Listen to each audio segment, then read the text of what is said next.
En este video vamos a analizar, aunque sea brevemente, el asunto de el perdón de los pecados desde el punto de vista esotérico, de acuerdo a la bibliografía de la Sociedad Teosófica.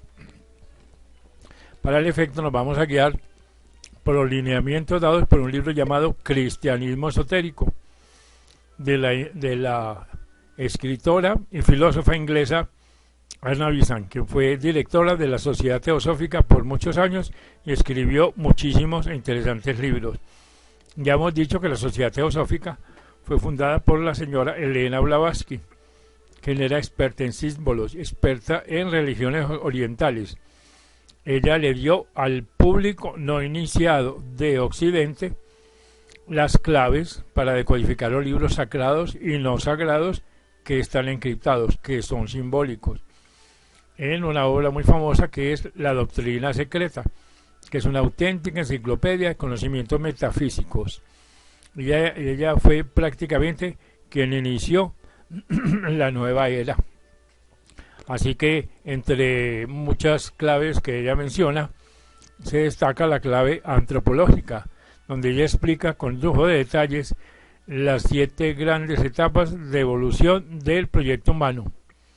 Pero volviendo a nuestro objetivo, miremos lo que dice la ya citada señora Anna Besant en su libro sobre el perdón de los pecados, capítulo 10. En 2 frases, entre comillas: creo en el perdón de los pecados y reconozco un bautismo para remisión de los pecados.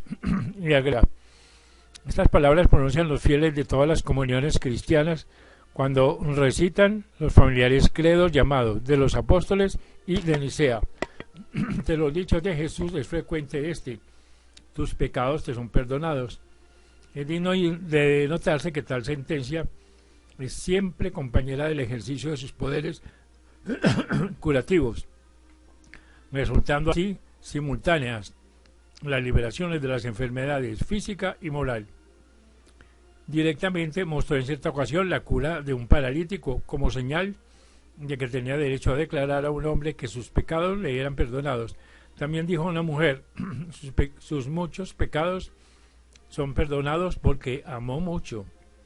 Y en el famoso tratado gnóstico Pistis Sophia se dice que el verdadero propósito de los misterios es la remisión de los pecados, comillas, aunque ellos hayan sido pecadores, aunque hayan vivido en todos los pecados e iniquidades del mundo, si cambian de vida y se arrepienten y hacen la renuncia que acabo de describirlos, declararles los misterios del reino de luz.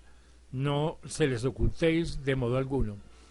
Por razón del pecado he traído estos misterios al mundo, para remisión de todos los pecados que ellos han cometido desde el principio. Por esto, otra vez os he dicho, yo no he venido a llamar al justo. Así pues, he traído los misterios para que puedan ser redimidos los pecados de los hombres y ellos llevados al reino de la luz. Porque estos misterios representan el don del misterio primero, el de la destrucción de los pecados e iniquidades de todos los pecadores. Y añade: en estos misterios la remisión del pecado se hace por el bautismo, conforme con el credo de Nicea. Y Jesús dice: sabed además que yo puedo declararos de qué tipo es el misterio del bautismo que remite pecados. Cuando un hombre recibe los misterios del bautismo, tales misterios vienen a ser poderoso fuego, vehemente en exceso, hábil, el cual consume todos los pecados, penetra a aquellos en el alma ocultamente y devora los pecados que la falsificación espiritual ha ingerido en ellos.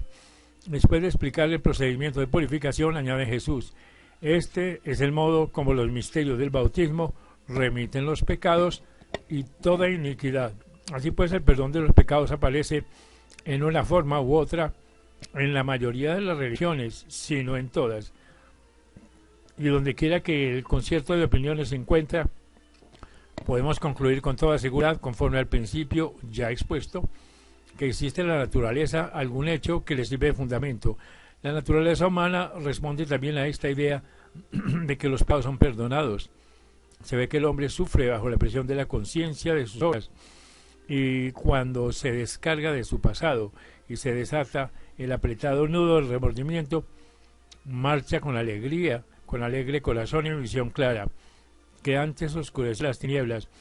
Siente algo semejante al quitarse un peso de encima, al removerse de un obstáculo en su camino, la sensación del pecado desaparecido, y con ella la pena roedora, y reconoce el advenimiento de la primavera del alma, la palabra de poder que todo lo renueva.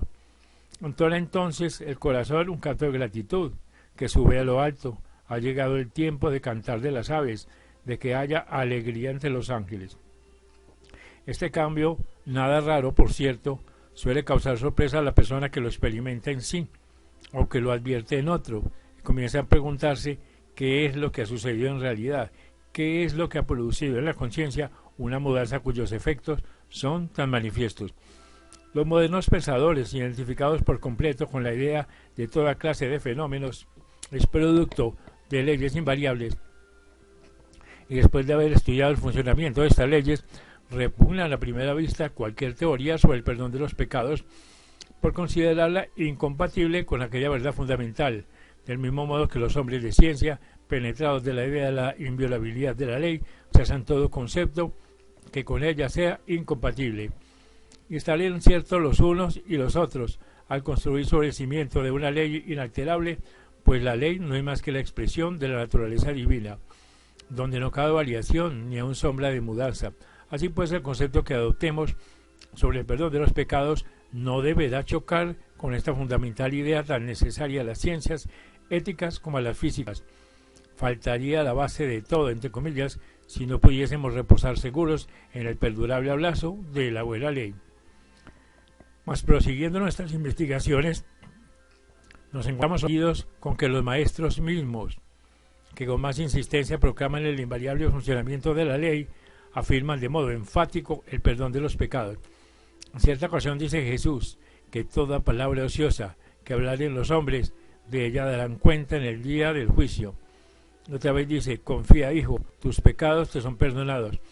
Asimismo, en el Bhagavad Gita, la famosa obra hindú, se trata constantemente de las ligaduras de la acción, que el mundo está atacado por la acción, y que los hombres, comillas, recobren las características de su cuerpo anterior. Sin embargo, dice en otra parte, aún el más pecador, si me rinde culto con ánimo reconcentrado, será también tenido en el número de los santos, pues que los significados en las sagradas escrituras del mundo de la frase, el perdón de los pecados, no se consideraba por los más altos conocedores de la ley como cosa opuesta al inevitable eslabonamiento de causa y efecto. Y agrega la señora Bizán, si examinamos aún más la cruda idea que prevalece en nuestros días acerca del perdón de los pecados, echaremos bien ver que los que creen en ella no entienden que el pecador perdonado haya de escapar en este mundo a las consecuencias de sus malas obras. El borracho, por ejemplo, cuyo pecado ha obtenido perdón por virtud de su arrepentimiento, tiene que sufrir, sin embargo, el temblor de sus nervios, malas digestiones, la falta de confianza que sus semejantes le muestran. Bien consideradas las declaraciones que a tal perdón se refiere, se contraen en último término relaciones del pecador arrepentido con Dios, y las penalidades que, conforme a las creencias del declarante, habrán de corresponder después de la muerte al pecado no remitido, mas no comprenden de modo alguno la idea de que hayan de eludirse las consecuencias terrenales del mal llevado a cabo. Así que la pérdida de la creencia en la reencarnación y de un concepto sólido sobre la continuidad de la vida, así en lo que se refiere a la persecución en este mundo como en los dos que le son inmediatos, ha dado origen a muchas incongruencias y aseveraciones insostenibles, entre los cuales figura la terrible idea y blasfema de los eternos tormentos del alma humana por pecados convertidos en el corto espacio de una sola vida sobre la tierra. Para liberarse de esta pesadilla, idearon los teólogos un perdón que relevase al pecador de la tremenda prisión de un infierno perpetuo.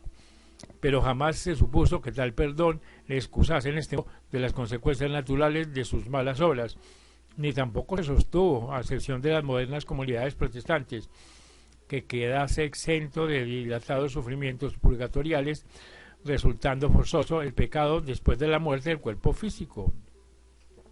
Así que la ley seguía su curso así en la tierra como en el purgatorio, y la pena iba tras el pecado, como las ruedas de la carreta tras los bueyes. Solo las torturas eternas, que únicamente la imaginación nebulosa de los creyentes existían, habrían de eludirse con el perdón de los pecados, no siendo aventurado el presumir que después de haber afirmado los dogmatizadores la existencia de un infierno eterno como resultado monstruoso de errores transitorios, se sintieran compelidos a buscar escapatoria de tan injusto e increíble destino, y en su consecuencia afirmarla más adelante la realidad de un perdón increíble e injusto también. Los sistemas elaborados por la especulación humana, sin tener en cuenta los hechos de la vida, son abonados para meter al especulador en ciénagas mendes, de donde solo le es dado salir dando tumbos a través del lodo de una dirección opuesta.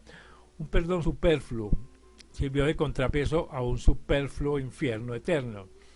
Y así la desequilibrada balanza de la justicia fue repuesta en el fin.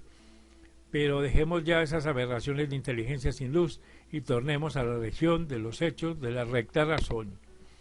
Cuando el hombre ejecute la mala obra, él mismo se liga a una aflicción, planta que siempre brota en la semilla del pecado.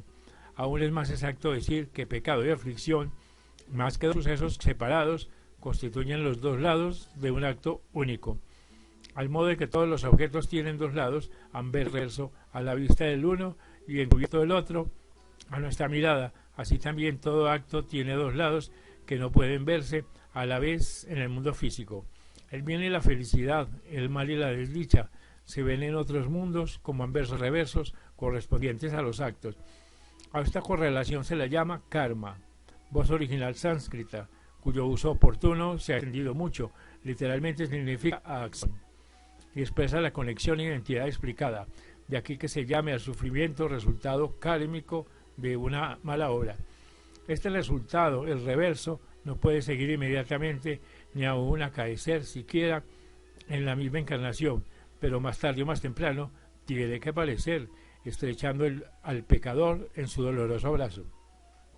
Ahora bien, un resultado en el mundo físico, un efecto experimentado por nuestra conciencia física, es la operación final de una causa puesta en acción en el pasado. Es el fruto llegado a la madurez. En él una fuerza particular se manifiesta y se extingue. Esta fuerza ha venido volando hacia afuera y antes que aparezca en el cuerpo han desaparecido de la mente sus efectos. Su manifestación corporal, su aparición en el mundo físico señala el término de su carrera. Si en el momento cuando el karma del pecado se ha agotado, se encontrase el pecador por una circunstancia cualquiera en presencia de uno de estos sabios que ven en el pasado como en el presente, que ven lo que para otros es invisible, lo mismo que les es visible podría suceder que al distinguir semejante ser al final de determinado karma, al percibir que la sentencia se haya cumplida, declare al cautivo en libertad. Ejemplo de este evento, típico por cierto, es el caso del paralítico antes aludido. Una dolencia física es la última expresión de pasado entuerto. El proceso mental y moral ha llegado ya a su término. Alguna entidad celestial, ejerciendo sus funciones como ministro de la ley, induce al paciente a colocarse al paso de uno de aquellos seres que son capaces de sanar enfermedades físicas mediante la aplicación de una energía superior. Así pues, el iniciado declara primero que los pecados de aquel hombre están perdonados, y luego, para justificar lo profundo de su vista interna, pronuncia las autoritarias palabras: levántate, toma tu lecho y a casa. De no haberse encontrado allí un ser de luz tan supremo, la enfermedad habría desaparecido al toque restaurador de la naturaleza, con la aplicación de la fuerza adecuada por inteligencias angélicas, invisibles, que tienen a cargo de las operaciones de la ley kármica en el mundo. Pero cuando el uno superior es quien actúa, esta fuerza adquiere mayor y más rápida eficacia, pues instantáneamente pone a las vibraciones físicas en el tono propio de la armonía que constituye el estado de salud. Así que tales perdones de pecados pueden llamarse declaratorios. El karma está agotado y uno no lo conoce, declara el hecho. La declaración alborosa el ánimo, al modo que la orden de libertad al prisionero, orden que es tanto parte de la ley como la sentencia condenatoria. Pero entre uno y otro alborozo hay otra diferencia, que el hombre que ha sido notificado de la extinción de su mal karma es más intenso por no ver de antemano el punto en que su acción se remata. Es de advertir, dice la señora Visan, que esta declaración de perdón van siempre unidas a la manifestación de que el paciente tuvo fe, sin la cual nada hubiera podido hacerse. Esto significa que el verdadero agente en la terminación del karma es el pecador mismo. En el caso de la mujer que había sido pecadora, de comillas, las dos declaraciones son las: los pecados te son perdonados, tu fe te ha salvado, vete en paz. Es esa fe, el surgir en el hombre de su propia esencia divina, que va en busca del divino océano, de la esencia similar, y cuando sale de la naturaleza inferior que la detiene, como brota el agua de la tierra rompiendo por las capas que estorban su salida, el poder así liberado ejerce su acción sobre la naturaleza toda, poniéndola en armonía consigo mismo. Así que el hombre del poder no llega a tener conciencia de él hasta tanto que su fuerza quiebra la corteza kármica del mal, y esta alegre conciencia de un poder dentro de sí que le era desconocido y que se le ha manifestado tan pronto como el mal karma se ha extinguido, es la parte principal en el regocijo, consuelo y nuevos ánimos que señala el sentimiento de que el pecado está perdonado, de que sus resultas se han desvanecido. Y las avisan, y esto nos lleva al corazón mismo del asunto, o sea, a tratar de los cambios que se verifican en la naturaleza íntima del hombre, desconocidos por aquella parte de la conciencia que actúa dentro de los límites del cerebro, hasta que de improviso se afirman a sí mismos dentro de estos límites sin que en la apariencia vengan de parte alguna. Como caído de las nubes, de procedencia ignorada, qué maravilla pues que el hombre, confundido por su aparición repentina, ignorante de los misterios de su propia naturaleza y del Dios interno, que es realmente el mismo, se imagine que procede del exterior, que de hecho procede del interior, e inconsciente de su divinidad propia, piense solo en las divinidades que le son exteriores, y este error es tanto más posible cuanto que el toque final, la vibración que rompe la aprisionante corteza, es a menudo obra de la divinidad que mora en otro hombre o en algún ser sobrenatural, la que responde al insistente grito de la divinidad que está dentro de él mismo. Con frecuencia reconoce la fraternal ayuda, pero no sabe que fue él quien la promovió. Así pues, la voz de socorro lanzada por su naturaleza íntima, así como la explicación de un individuo más sabio que nosotros, puede aclarar a nuestra mente una dificultad intelectual, y sin embargo es nuestra mente misma la que con tal ayuda encuentra la solución, así como la voz animadora de una persona más pura que nosotros puede avivarnos para realizar un esfuerzo moral que acaso consideramos fuera de nuestro alcance, y no obstante es nuestro poder propio quien lo efectúa. Así también un espíritu superior al nuestro, un ser más consciente de su divinidad, nos ayuda a poner en acción nuestra propia energía divina, pero en realidad es el funcionamiento de esta misma energía quien nos levanta a una esfera más elevada. Vivimos pues ligados por un encadenamiento de fraternales auxilios que de igual modo nos enlaza a los que nos están por encima que a los que nos están por debajo, porque pues si nos juzgamos capaces de ayudar en su desarrollo a seres más atrasados, dudaremos de la posibilidad de que recibamos ayuda semejante de otros más adelantados y de que con tal auxilio sean más rápidos nuestros progresos. Ahora bien, entre cambios que, cubiertos a la conciencia inferior del hombre, se realiza en su último ser, hállanse los relativos al funcionamiento de su voluntad. El ego contempla su pasado. Al efectuar un balance de sus resultados, afligido bajo el peso de sus equivocaciones, se resuelve a cambiar de actitud, a hacer mudanza su modo de actuar, que su vehículo inferior sigue sometido a sus antiguos impulsos, entregado a actividades que le llevan a fieras colisiones con la ley. El ego hace determinación de encaminar su conducta en dirección opuesta. Hasta entonces había mirado con vehemencia del deseo o del animal, los placeres del bajo mundo le tenían encadenado. De hoy en adelante les vuelve la espalda y de la cara a la verdadera meta de la evolución se decide a trabajar por más elevados goces. Ve que el universo entero está evolucionando y que si se coloca en contra de tan formidable corriente, será arrojado a la orilla con gran quebranteo, mientras que si sigue su curso, ella misma lo empujará hacia adelante hasta ponerlo en la deseada tierra.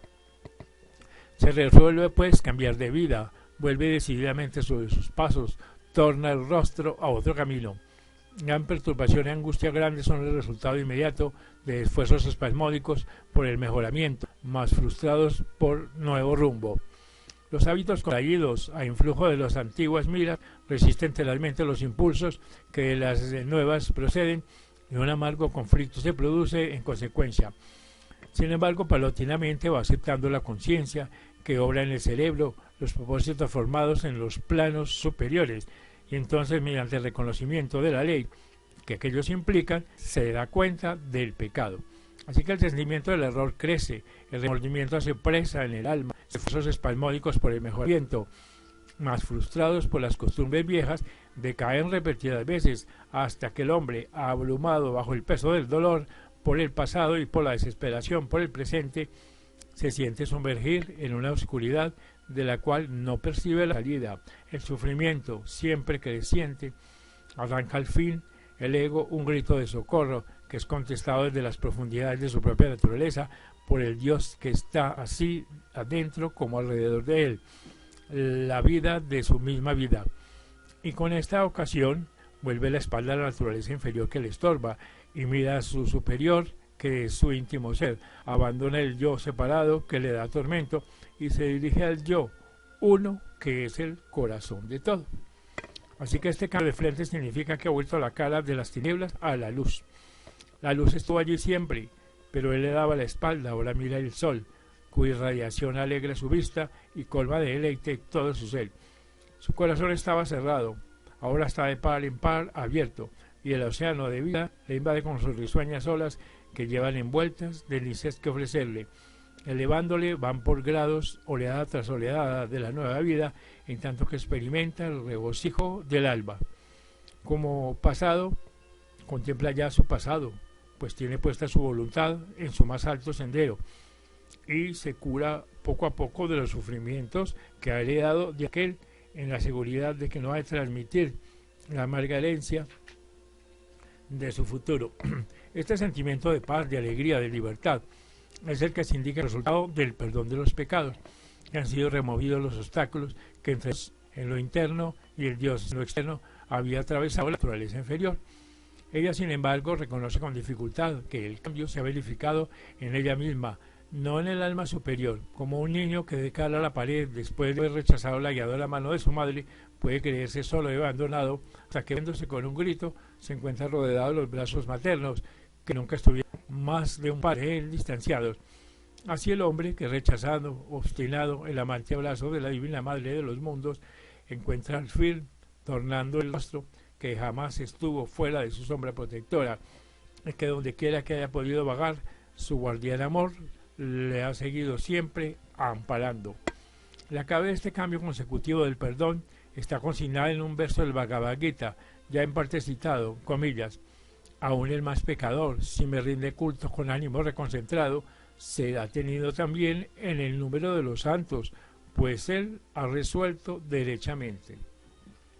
A esta derecha resolución se sigue un resultado inevitable, comillas: rápidamente se convierte en cumplidor del deber y vive en paz. La esencia del pecado consiste en que la voluntad de la parte se opone a la voluntad del todo, la voluntad humana a la divina. Pero tan pronto como se hace el cambio, tan pronto como el ego pone su voluntad separada al unísono con la voluntad que trabaja por la evolución, el hombre es contado entre los santos. En el mundo donde querer es hacer, en el mundo donde se ven los efectos presentes de sus causas, y que en los planos inferiores se seguirán inevitablemente los efectos. Rápidamente se convertirá en cumplidor del deber. De hecho, el que ya ha convertido en cumplidor del deber en la voluntad. Nosotros juzgamos aquí abajo por las acciones, hojas muertas del pecado. Allá arriba se juzga por las voluciones, semillas germinadoras de futuro. Por eso el Cristo dice siempre a los moradores del bajo mundo: no juzguéis. Y continúa la señora Bizan: aún después de adoptada definitivamente nueva dirección, reconstituido el hábito normal de la vida, se sobrevienen tiempos de caídas. a los cuales hace alusión el Pistis Sofía en la pregunta dirigida a Jesús sobre si puede ser admitido de nuevo en los misterios el hombre que habiéndolos abandonado vuelve otra vez arrepentido. La respuesta de Jesús fue afirmativa, pero declara que tal vez puede acontecer que una nueva misión está fuera del alcance de todo poder que no sea el del más elevado misterio, el cual perdona siempre. Amén, amén, os digo que cualquiera que reciba los misterios del primer misterio y luego se vuelve atrás y claudica, aunque sea 2 veces, y otras tantas vuelve a repetirse, ofreciendo su plegaria en el misterio del misterio primero, este tal debe ser perdonado. Mas si claudica después de la 12ª vez, si se vuelve atrás y claudica de nuevo, nunca deberá hacérsele remisión para que pueda tornar a ese misterio, sea este cual fuere. Él no tiene medio de arrepentirse, a menos que haya recibido los misterios del inefable que en todos los tiempos siente compasión y por siempre jamás perdona los pecados. Tales restauraciones subsiguientes a fracasos, los cuales llevan consigo la remisión del pecado, acontecen en la vida humana, especialmente en las etapas más avanzadas de la evolución. Si un hombre se ofrecen oportunidades que aprovecharan de proporcionarle nuevos medios de crecimiento y las deja escapar, queda fuera de la posición que había ganado y que habían hecho posibles esas nuevas coyunturas de mayor avance. Por lo pronto, el camino de ulteriores progresos le queda interceptado, se ve reducido a poner su esfuerzo en recorrer fatigosamente el camino ya andado y en conquistar de nuevo la posición perdida, afirmando en ella sus pies. Solamente cuando haya realizado esto, oirá la voz gentil que le dice que el pasado se ha gastado ya, que la debilidad se ha vuelto fortaleza, que la puerta está abierta de nuevo para que pase. En esto es el perdón, una vez más, la declaración tan solo del estado real de las cosas, hecha por una autoridad, la apertura de la puerta al competente, su clausura al incompetente. Y añade la señora Bizan: para el que ha caído y ha experimentado los consiguientes sufrimientos, esta declaración sonará a bautismo, paración de pecados, que vuelve a admitir al aspirante el goce de un privilegio por culpa propia perdido, y de cierto suscitará en él sentimientos de paz, de alegría, consuelos por el relevo de la carga del dolor, barruntos de haber sacudido a sus pies el lodo del pecado. Una cosa hay segura que jamás debe ponerse en olvido: vivimos en un océano de luz, de amor, de dicha, que en todo momento nos circunda, la vida de Dios. Como el sol invade la tierra con su radiación, así esta vida lo ilumina todo, mas este sol del mundo nunca deja de iluminar parte alguna de él. Nosotros entregamos su luz a nuestra conciencia con el mismo, al desamor, la impureza, la intolerancia, pero él nos alumbra siempre lo mismo, bañándose a través del muro por nosotros levantado. Cuando el alma arriba el obstáculo, fluye la luz dentro de ella, anegándola en sus resplandores y dándole a respirar el venturoso ambiente de los cielos, comillas, pues el Hijo del Hombre está en los cielos, aunque no lo conozca, y sus brisas alentarán sus sienes solo con que las exponga al curso de su soplo. Dios respeta siempre la individualidad del hombre y no quiere entrar en su conciencia hasta tanto que esté dispuesto a darle la bienvenida, comillas, he aquí que estoy en la puerta y llamo. Es la actitud de toda inteligencia espiritual hacia el alma humana en evolución. Aguardar a que la puerta se abra no entraña falta de simpatía, sino la sabiduría más profunda. El hombre no debe ser compelido, ha de permanecer libre. No es pues un esclavo, sino un Dios en el obrar. Su crecimiento no puede ser forzado, sino apetecido. Solo cuando la voluntad presta sus consentimientos, influye Dios en el hombre, aunque, comillas, está en todas partes, pronto a prestar ayuda a quien quiera que hacia él se torne por acto de su inteligencia, y que sin reservas se presente como voluntad decidida.